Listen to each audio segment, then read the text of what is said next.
Salut, c'est Clément de Mouvement Conscient. Et comme vous le savez, dans nos sociétés, on a tendance à refouler constamment nos émotions. Et en fait, il y a deux phénomènes qui peuvent expliquer pourquoi on ne s'exprime pas totalement. En fait, le premier, c'est qu'on se dit que c'est tout simplement pas le moment d'exprimer telle émotion. C'est pas le moment, là maintenant, d'exprimer pleinement notre personnalité. C'est pas le moment de rigoler là maintenant. C'est pas le moment de pleurer là maintenant. C'est pas le moment de se mettre en colère, ça va que compliquer les choses. Non, là je suis dans une réunion, c'est pas le moment. La deuxième raison, c'est qu'on se dit qu'on va être jugé lorsqu'on va s'exprimer pleinement. Et ça, je m'en souviens. Parce que, par exemple, il y a un an, un truc comme ça, j'avais fait un exercice de circling avec des potes. Donc, je sais pas si vous vous souvenez, le circling, je vous en avais parlé dans une vidéo. C'est en fait regarder quelqu'un dans les yeux. On n'a pas le droit de quitter son regard pour se forcer à rester présent. Et on va dire ce qu'on ressent dans le moment présent. Pas ce qu'on pense, mais ce qu'on ressent. Par exemple, l'exemple que je vous avais donné, c'est dire t'es cool, c'est dans les pensées. Émotion, c'est dire lorsque je suis avec toi, je ressens ça. Ok, t'es cool. Jugement, dire commencer une phrase par je ressens que, là on est vraiment dans l'émotion. Et donc quelque chose qui peut paraître vraiment simple, comme le circling, ça peut devenir très très très intense. Donc je me souvenais que je faisais cet exercice avec des potes. Et à un moment, on m'avait posé comme question, qu'est-ce que là maintenant, on pourrait faire pour que tu te sentes mieux? Et le désir que je ressentais à ce moment-là, et toutes les émotions que je ressentais à ce moment-là, c'est, j'aurais besoin que vous veniez tous me faire un câlin. Et c'est ce que je ressentais. J'avais vraiment envie de ressentir l'amour, que quelqu'un me prenne dans les bras, mais je ne l'ai pas dit. Je ne l'ai pas dit et j'ai commencé à un peu pleurer. Et du coup, ce qui s'est passé, c'est que j'ai dit, faut que j'y aille, j'ai juste envie d'être un peu tout seul. Et du coup, je suis allé dans ma chambre, vu que c'était dans mon appart qu'on avait fait ça. Du coup, j'étais allé dans ma chambre pleurer tranquillement. Et donc, d'une part, j'ai pas exprimé mon désir du fait qu'on me fasse un câlin. Et j'ai non plus pas eu, on va dire, la force, entre guillemets, de rester avec mes potes et de pleurer totalement et d'assumer totalement ma personnalité. Et donc, si je vous donne cette anecdote, c'est un peu pour que vous puissiez comprendre ce qui va suivre par la suite. C'est que le problème, c'est que lorsqu'on refoule nos émotions, lorsqu'on ne va pas s'exprimer totalement, il y a deux choses qui vont se passer. La première chose, c'est que lorsque vous dites non, j'ai pas envie maintenant de m'exprimer, du coup j'ai pas envie que ce soit là conscient dans ma tête, votre corps va vous dire ok, ce que je vais faire, c'est au lieu de le mettre dans ton conscient, je vais tout mettre ça dans l'inconscient. Et du coup, maintenant, au lieu de régler un problème qui pourrait être conscient, vous réglez maintenant un problème qui est inconscient. Ça, c'est le premier problème. Deuxième problème, c'est qu'à force de refouler nos émotions, toutes ces tensions vont dans notre corps. Dans ma vidéo de la respiration, je vous avais dit que par exemple, lorsqu'on est triste, on a tendance à contracter ici notre gorge, et ce qui fait qu'on est hyper tendu à ce niveau-là, et qu'on est aussi hyper tendu au niveau du haut de notre corps, vu que c'est là qu'on ressent énormément d'émotions, et c'est de là donc qu'on refoule en contractant notre corps pour empêcher de ressentir pleinement ce que ça fait d'être nous. Et donc là, dans cette vidéo, j'ai envie de vous proposer deux exercices pour justement exprimer ce qui se passe à un niveau inconscient, mais aussi pour libérer en fait ce qui se passe au niveau de votre corps. Donc c'est-à-dire libérer les émotions que vous avez refoulées et libérer aussi toutes les tensions dans votre corps à force de refouler vos émotions. Un exercice que je vous avais donné dans le temps, c'était la méditation dynamique, qui peut être très très intense. Mais là, j'ai plus envie de vous parler de bioénergétique en tant que tel et vous proposer deux exercices de bioénergétique. C'est-à-dire la bioénergétique, c'est tout ce qui s'intéresse vraiment à tous ces processus énergétiques dans le corps. C'est-à-dire comment on a de l'énergie, comment on peut augmenter notre énergie.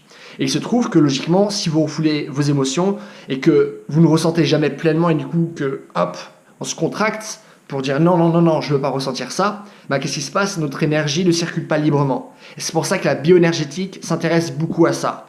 Comment on va libérer nos émotions et nos tensions à travers des mouvements spécifiques. Donc ce sont des exercices qui sont utilisés en bioénergétique et c'est des exercices qui sont aussi utilisés en thérapie. Donc là, je vais vous proposer deux exos que vous pouvez faire sur votre lit. Donc bien sûr, lorsque je vais vous expliquer les exercices, je pense que pour des gens qui ne connaissent pas encore tout cet aspect de ma chaîne, je pense que vous allez peut-être vous sentir mal à l'aise, rien que de par ce que j'ai dit en début de vidéo. Donc c'est normal, vous n'êtes pas obligé d'aimer, mais essayez de ressentir et vous dire pourquoi je ressens ce que je ressens là maintenant. Quelles sont les sensations que j'ai. Ok. Et donc voilà, on va commencer avec les exos alors. Alors, le premier exercice que vous allez faire, c'est que vous allez vous allonger sur le lit. Vous allez mettre un coussin en dessous de vos fesses et ce que vous allez faire, c'est que vous allez ramener vos genoux. Et une fois que vous êtes dans cette position, essayez de vous détendre le plus possible. Sortez votre ventre pour mieux ressentir, vu qu'on ressent énormément de choses au niveau de notre ventre, mais ce qui se passe, c'est que toujours pour des raisons esthétiques et pour plein d'autres raisons, on a tendance à contracter notre ventre, toujours. Donc là, vraiment, relâchez tout votre corps, relâchez votre ventre. Essayez aussi de bien relâcher votre tête, essayez de la mettre en arrière, de permettre aussi à votre gorge de s'ouvrir. Ce que vous allez faire, c'est que dans cette position, vous allez donner des coups de pied. Vous allez donner des coups de pied forts qui ne partent non pas de la jambe, mais qui partent bien du bassin, bien un bon coup de fouet. Ok ? Et en faisant ça, on va essayer de libérer aussi avec notre air. Je vous avais parlé de la respiration. Hein. Du coup, ce qu'on va faire, c'est qu'on va bien aussi expirer à ce moment-là et faire un son. Donc généralement, ce qui peut être bien, c'est de dire non. Donc vous êtes sur votre lit, vous donnez un bon coup de pied, un bon coup de fouet et vous dites non. Non. Et c'est vraiment de ressentir les choses. Et je sais que même si je vous le dis là maintenant comme ça, de me voir, vous dites, c'est un peu chelou, qu'est-ce qui se passe? Et aussi, est-ce que vous allez le faire? Vous allez ressentir ce jugement.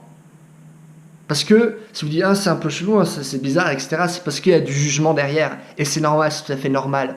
Mais donc, ce qu'on va faire, c'est de faire cet exercice aussi longtemps que possible pour retirer un peu votre tête, pour sortir de votre tête, pour sortir du coup du jugement et de rentrer dans votre corps et d'être du coup dans l'expression. Et donc, en disant non ou lâche-moi, eh ben vous allez ressentir toute cette colère que vous avez accumulée. Toutes ces fois où vous auriez dû dire par exemple non et vous ne l'avez pas fait. Et donc là, ça va être un exercice d'affirmation. Lâche-moi la vie, lâche-moi mes problèmes, lâche-moi mon ego, lâche-moi, non, non, non. Ok, et donc ça va être un exercice très intense. Et peut-être pas au début, parce que justement, vous avez toute cette sphère de jugement, vous êtes trop dans votre tête.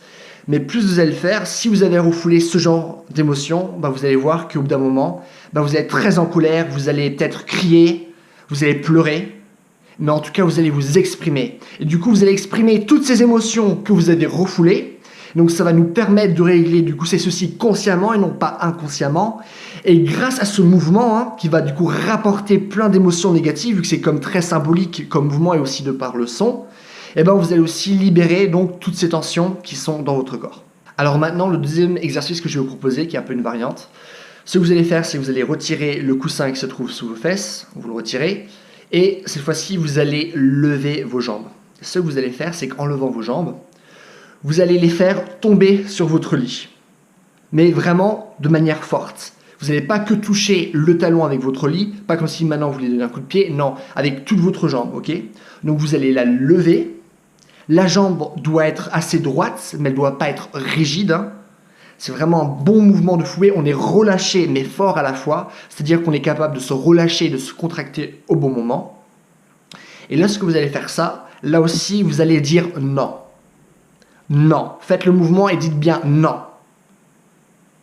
Mais faut que ce soit réel, pas non, non, vous avez vu, c'est tellement bizarre mon exercice, qu'est-ce que je fais? Non, c'est vraiment, pensez-le, non, non, non, non. Ok? Ce qui peut être aussi bien, c'est de dire pourquoi.